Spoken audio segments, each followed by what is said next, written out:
giving a scriptural foundation for that message. Say yes to Krishna message. And I began the scriptural reference portion with a quote from Bhakti Sandarbha by Jiva Goswami. So this is just review.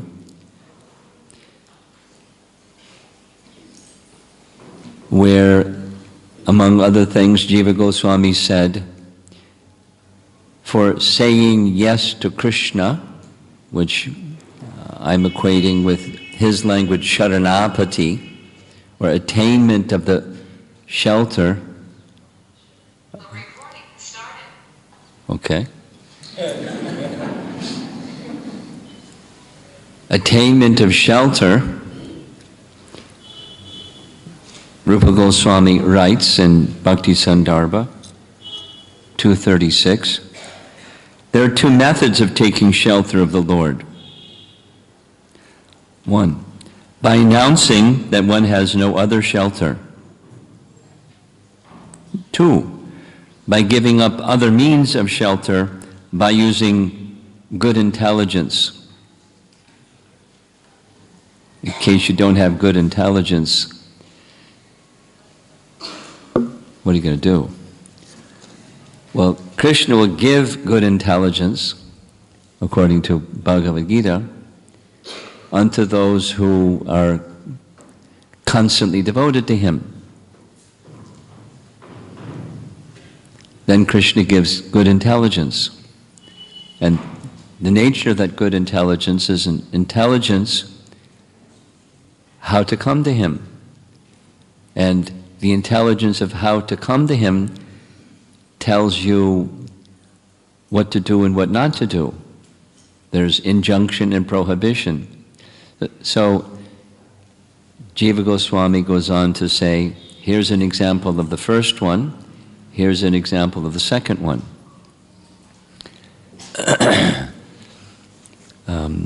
The first one is Devaki, when offering prayers to Krishna after he's appeared in the prison house of Kamsa. She speaks, she prays about the condition of fearfulness of everyone in this material world, because what's certain in this material world? Where uncertainty is certain.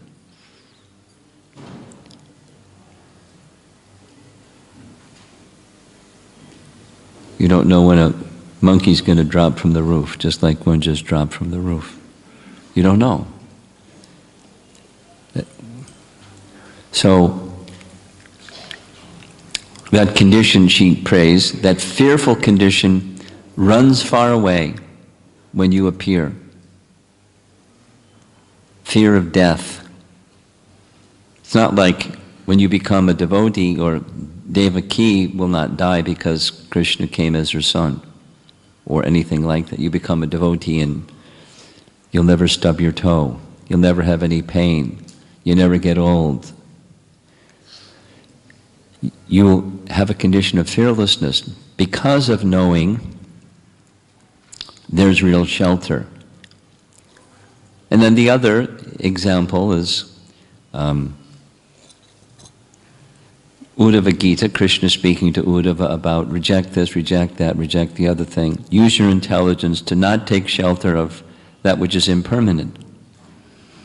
So the clarity that comes from understanding impermanence assists one in taking shelter of the permanent. So there are these two different methods of taking shelter. So an example of that is found in the story of Sudama, Brahman. He has both, and we'll hear some details.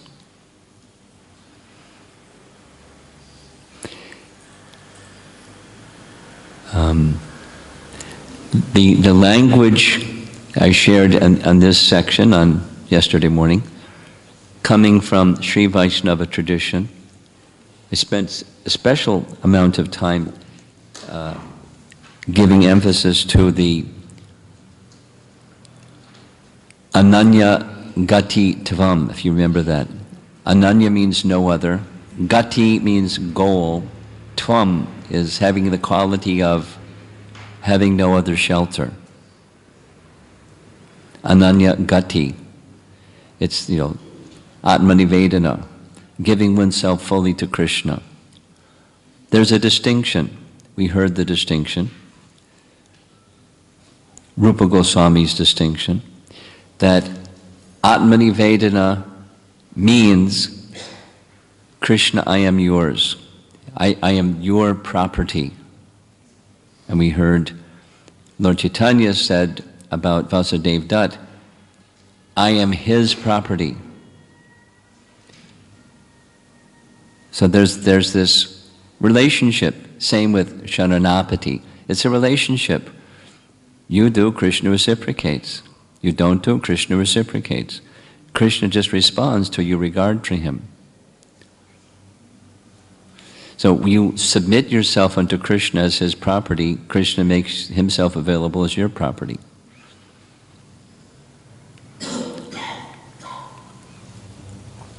And then there's this other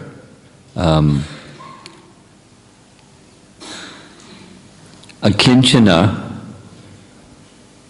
tvam, having the property of having no material possessions, no material shelters. Possessions in the sense, not that you become necessarily a renunciate, a sannyasi or a tyagi like that, but there's no shelter for you. Now this akinchina, we're familiar with the word akinchina from Queen Kunti's prayers. In fact, she uses the word twice in her prayers.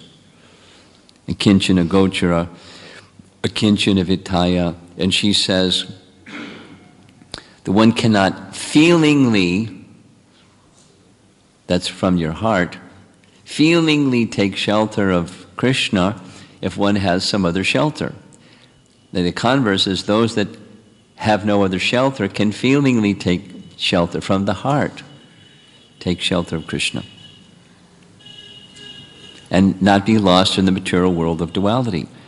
And then the opposite, those that don't but have some affinity for matter, for being the enjoyer of matter, that's called Maya, trying to enjoy Krishna's property. So Bhaktisiddhanta Saraswati Thakur refers to Sudama as an ideal example of akinchana. He says yes to Krishna. And he says yes to Krishna in both ways. He has no other shelter and Krishna is his only shelter. I'd like to read it just because it's Bhaktisiddhanta's writing in English language. And in this particular case, you don't need a dictionary. So there's the clarity without the vocabulary. It's very nice. Those who want nothing from this world are actually akinchana, kama, devoid of possessions. Such Vaishnavas have understood that there is nothing in this world that can give them eternal happiness.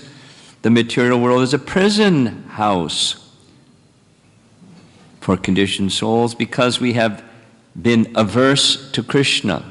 We said no to Krishna.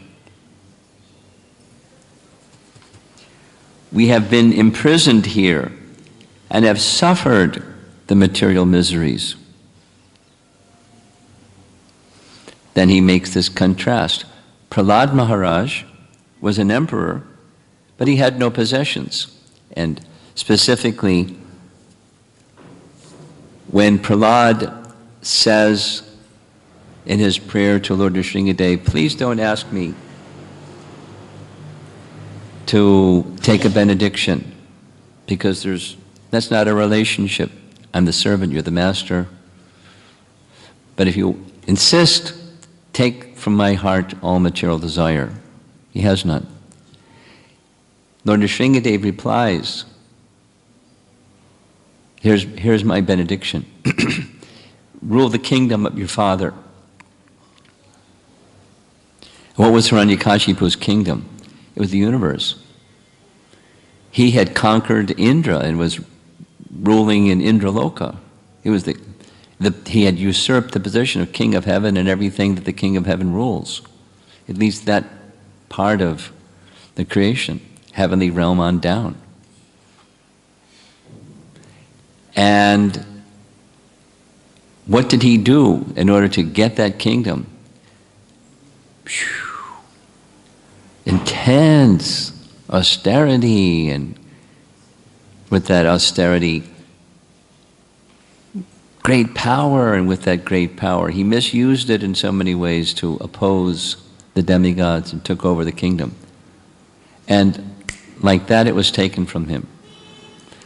Prahlad has no material desire, and like that, it's given to him. But the benediction is you'll rule for 60,000 years, and you'll have no affinity for enjoyment. You will have opulence of the three worlds, but you'll have no affinity for enjoying, I give you my protection. So Prahlad has incredible opulence, but no possessions. And then Bhaktisiddhanta says, and similarly, or in contrast, is Sudama, who had no possessions and had no affinity for matter. Now we're going to hear, I'm just giving you a little sneak preview, there are two kinds of renunciation. The renunciation like Prahlad, and the renunciation like Sudama. Sudama was very poor, so one may wonder, well, how come? He was a nice devotee, but more than a nice devotee, he was a very dear devotee and a very dear friend of Krishna. Why was he poverty-stricken? That's not right. Krishna says, whatever they need, I bring. Yes? From Bhagavad Gita. The Vishwanath Chakravarti Thakur explains, there are two kinds of renunciation. One is there's a Sanskrit term, very strongly dislikes material opulence. Unlike the discussion yesterday, not too much detached, because after all, he went to Krishna, encouraged by his wife to do so, to ask for some opulence. But for his own purposes, he wasn't interested. And why was he not interested? He was a dear devotee, and a dear devotee, he understood the Vedas. Knowledge was revealed in his heart, which is things that are temporary. There's no shelter there. There's no happiness there. It's phantasmagoria. I'm not interested. On the strength of being deeply interested in Krishna. That was his particular kind of renunciation. And then Prahlad is on the other hand, or Yudhisthira Maharaj, or Ambarish Maharaj, or other examples, having enormous opulence and having no attraction, no sense of proprietorship. Proprietorship in the sense of being the enjoyer of your property. That's another renunciation. So Rishabdev is another example, way over on this side, or Shukadev Goswami, way over on this side, or Sudama Brahman, way over on this side. And then way over on this side, great devotees of the Lord in Gaura Leela and Krishna Leela and other personalities. Incredible opulence, Pundarik Vidyanidhi, etc. Having opulence but having no attraction for it. So different qualities. And so Krishna doesn't force Sudama or persons who, or Rishabdev, oh, you can't, or Shukadev Goswami. You got to take opulence. I want you to take opulence, so you have to say yes. He doesn't force like that. He reciprocates with the heart of his devotee. And Sudama just happened to have that quality. He had no attraction whatsoever. He made no endeavor whatsoever. There's many Vaishnavas like that. It's not in his case, not at all artificial. Somebody else's case, it might very well be artificial. That's where the too much detachment comes in. Artificial.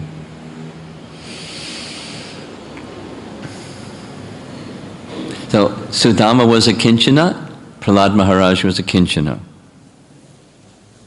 Two varieties. Bhaktisiddhanta. The akinchina devotees know well that the material world simply contains ingredients for the servants of Hari, Guru, and the Vaishnavas. They do not see this material world in the spirit of personal enjoyment, because that's proprietorship means. It's a subset, it's embedded within proprietorship, which is, I want to enjoy it. I want to possess it so I can enjoy it. Nor do they become indifferent to it. Rather, they engage everything in this world in the Supreme Lord's service. Unless we worship Lord Hari, we have no right to take even a blade of grass from this world. Akinchana devotees realize that.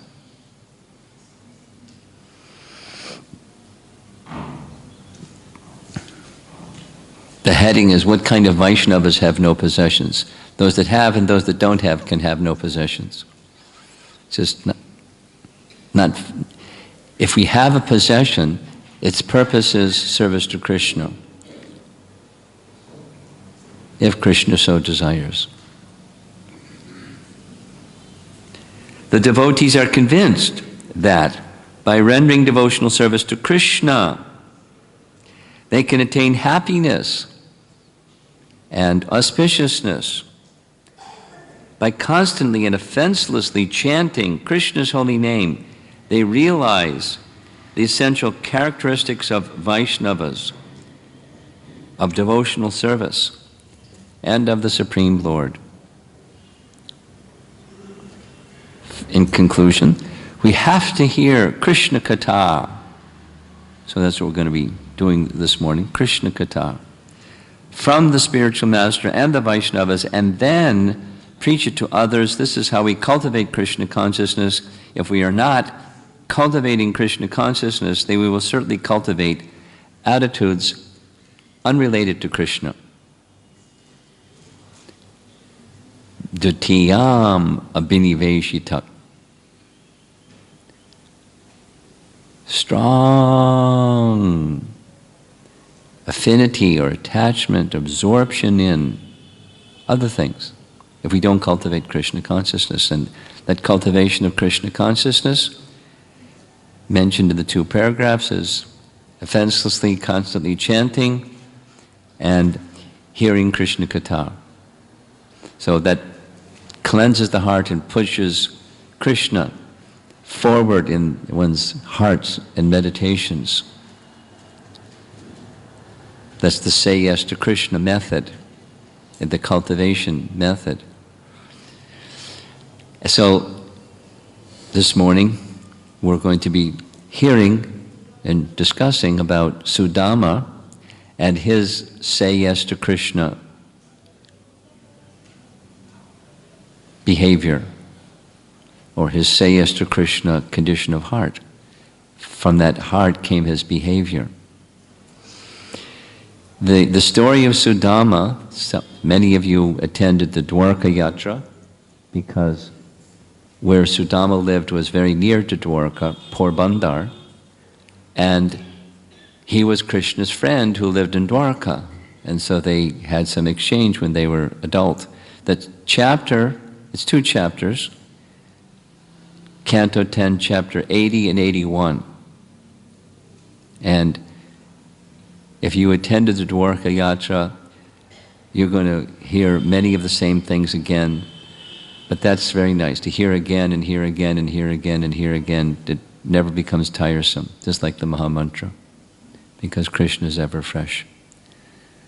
So appreciating Krishna and the reciprocation of Krishna with his loving devotee and dear friend, just like Arjuna. Bhaktosi me sakha cheti. Arjuna could understand everything that Krishna was saying, Krishna said, because you're my devotee and my friend. So same for Sudama.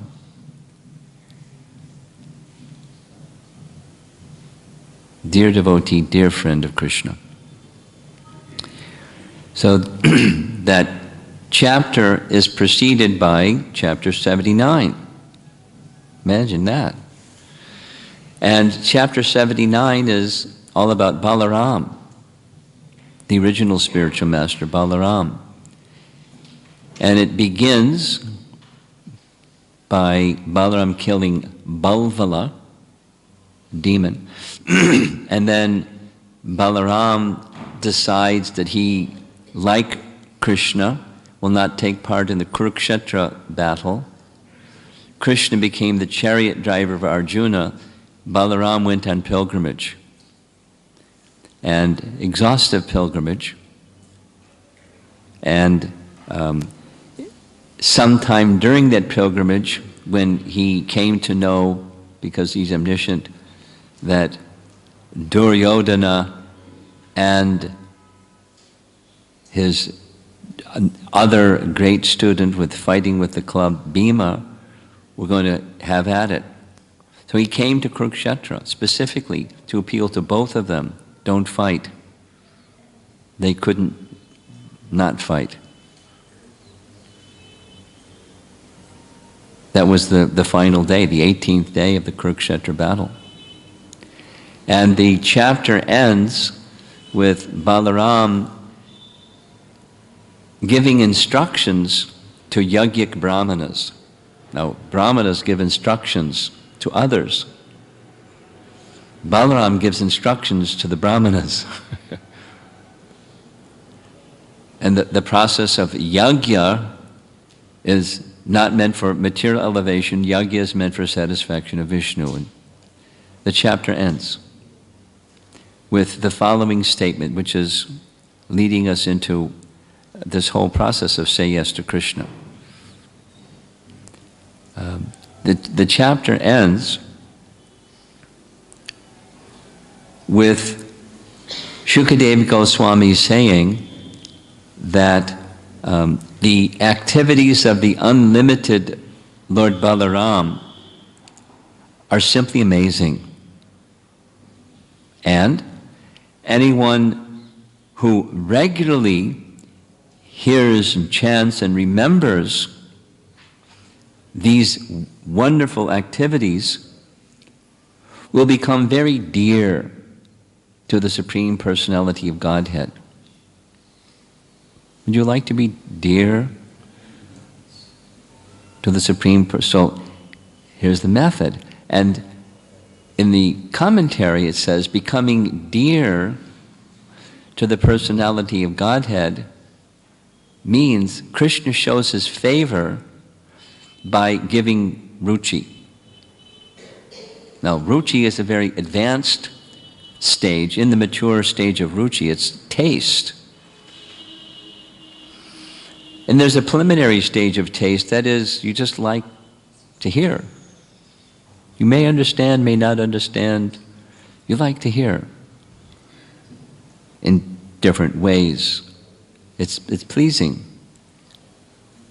It's pleasing to the heart, pleasing to the mind, pleasing to the ear.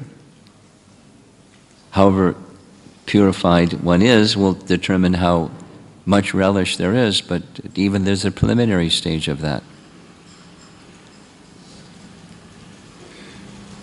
So it's as if chapter 79, that's it. You know, the Bhagavatam 10th canto is over, but it's not over because Maharishi Parikshit has taste. And then chapter 80 begins with this say yes to Krishna message that says, for one who has received this mercy of Krishna and has become a confidential associate or servant of Krishna, has a taste for these subject matters. And one who has a taste for these subject matters simultaneously has lost the taste for mundane subject matters. You know, Krishna Katha and Gramya Katha. Gramya Katha is just not interesting anymore. In fact, he uses a stronger word, disdain. It's like, yuck.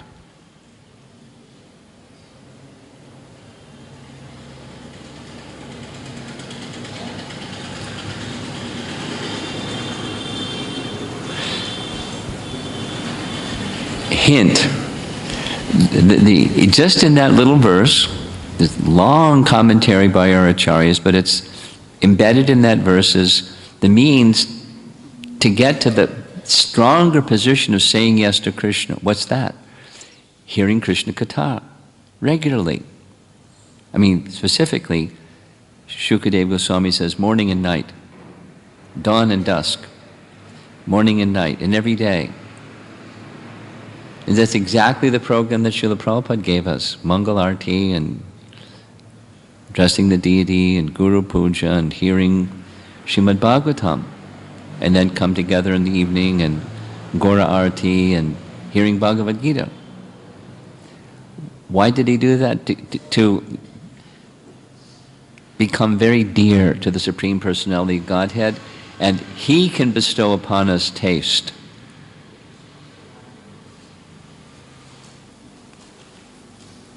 It's our natural condition, but He can awaken that natural condition. We can't do it ourselves. We require His mercy. So we practice say yes to Krishna so we can get the taste for saying yes to Krishna, and then it becomes very tasteful and spontaneous. So these two terms, Sanskrit terms,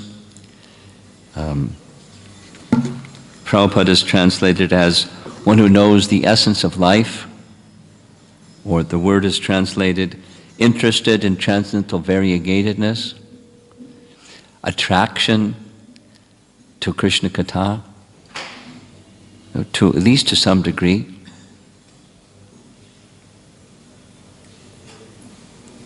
And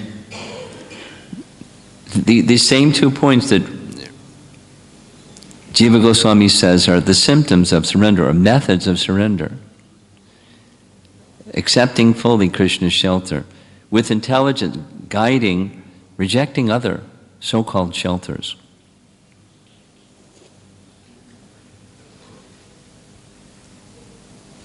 Taste for hearing, disgust for sense gratification. So that was just 2 verses, beginning chapter 80. Shukadeva Goswami hears from Maharaj Parikshit saying, basically, say more, please go on. Actual speech is that which describes the qualities of the Lord. Real hands are those that work for Him. A true mind is that which always remembers Him, dwelling within everything, moving and non-moving, etc. Very similar, reminiscent of 2nd canto verses where Shukadeva Goswami says the same thing. What's the use of hands that don't cleanse the temple? What's the use of eyes that don't see the form of the Lord? What's the use of legs that don't go to the temple?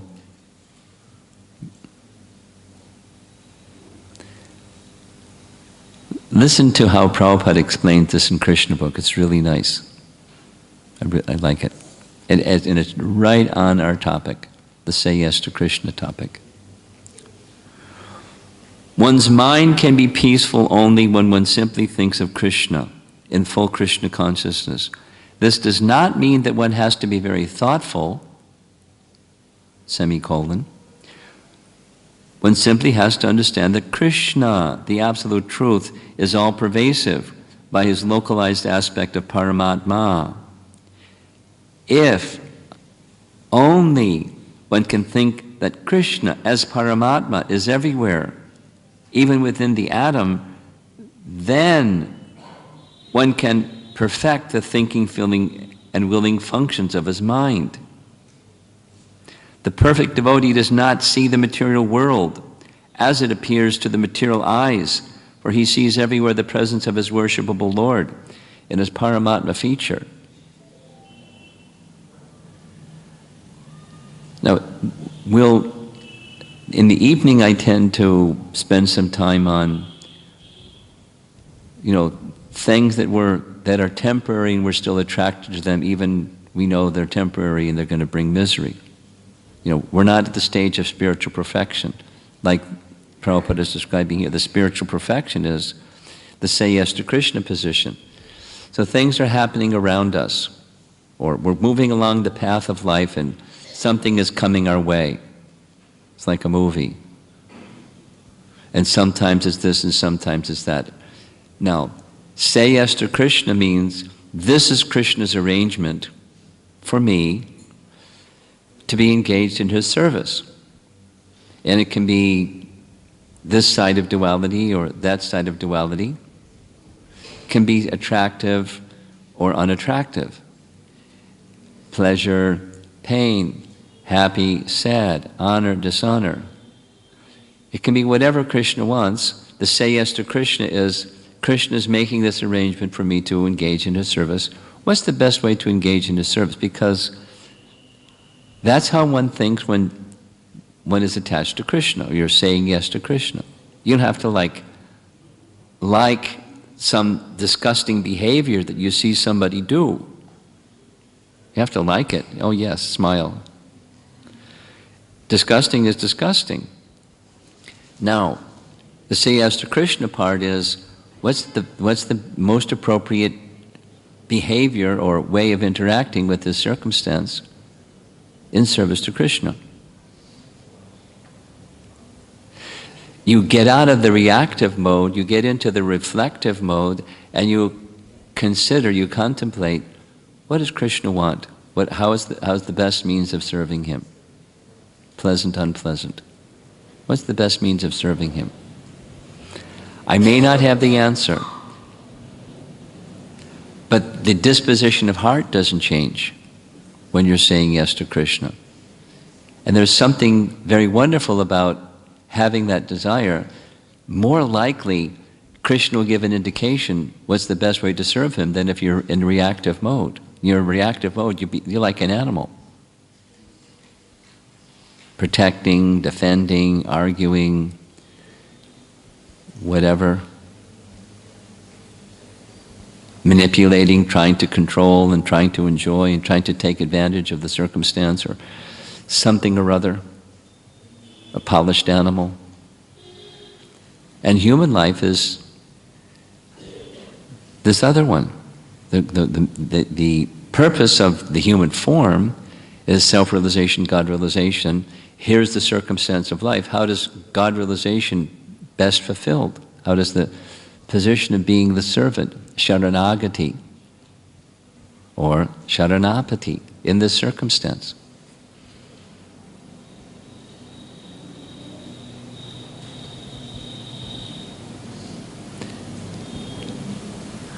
And, anticipating the how-to question, how do we grow that more? Well, it's already been answered. By regular hearing and chanting in proper association. And trying to understand, trying to let the message go in and touch your heart, move your heart, cleanse your heart, and then see the intention behind the message and have full faith in the message and take shelter of the message and move to the position of transcendence through that sound vibration. It's quite mystical.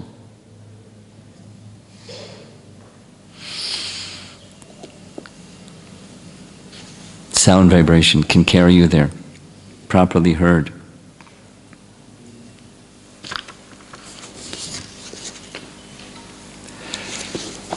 So that's the end of the introduction to chapter 80. Maharaj Parikshit asked his questions, and Sutta is now saying, Shukadeva Goswami was very pleased. Because he could have finished the Bhagavatam right there, but Maharaj Parikshit has more questions. And Shukadeva Goswami says, more Krishna Katha? Very well.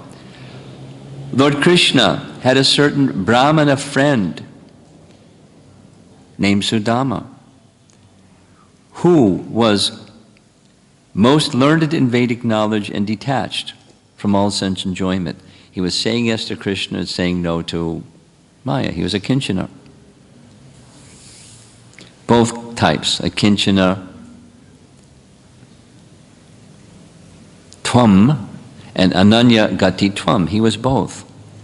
And because of that, because of his submission and surrender, he not only had information kind of knowledge, but he was deeply realized. He could see the temporary nature of things temporary and had no affinity for enjoying the temporary. No affinity at all. Furthermore, his mind was peaceful and his senses subdued. Living as a householder, he maintained himself with whatever came of its own accord.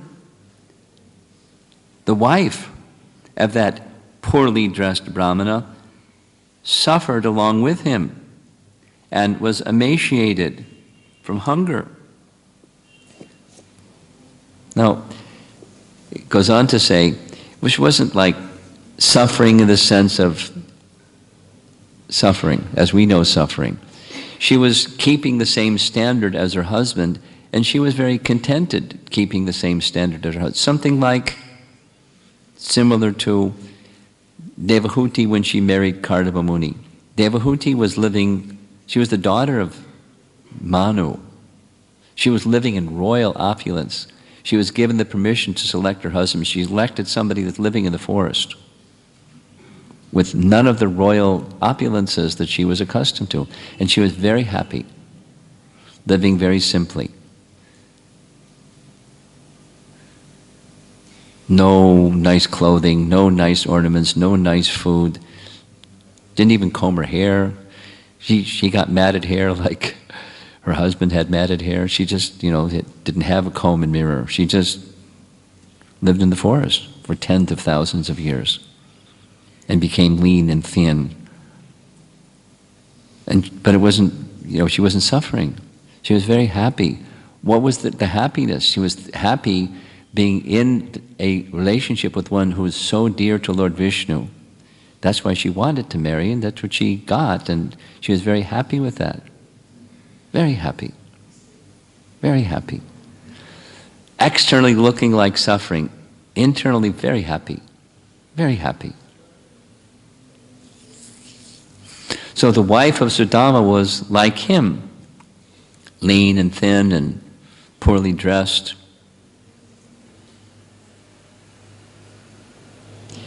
She also had great knowledge. She's going to exhibit it shortly. She had control of her senses and her mind. Fantastic. Then you can be peaceful. So she was peaceful.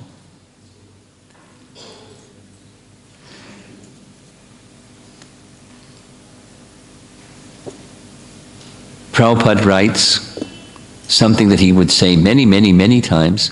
A person who's actually situated in knowledge doesn't endeavor for gaining worldly situation because he knows, or she knows, I'm destined only for the happiness and opulence that's meant for me. Now, when it comes around the other way, something like Prahlad Maharaj, who had no material attraction, got the kingdom of his father, Sudama is going to get opulence like amazing opulence, although it's not he's desiring it. So how does it happen that we described already, he didn't have opulence because he had aversion to opulence. He saw its temporality and had no attraction at all. So then how did he get this opulence if he had no attraction, Krishna doesn't force? It had to do with the relationship with his wife. And in his relationship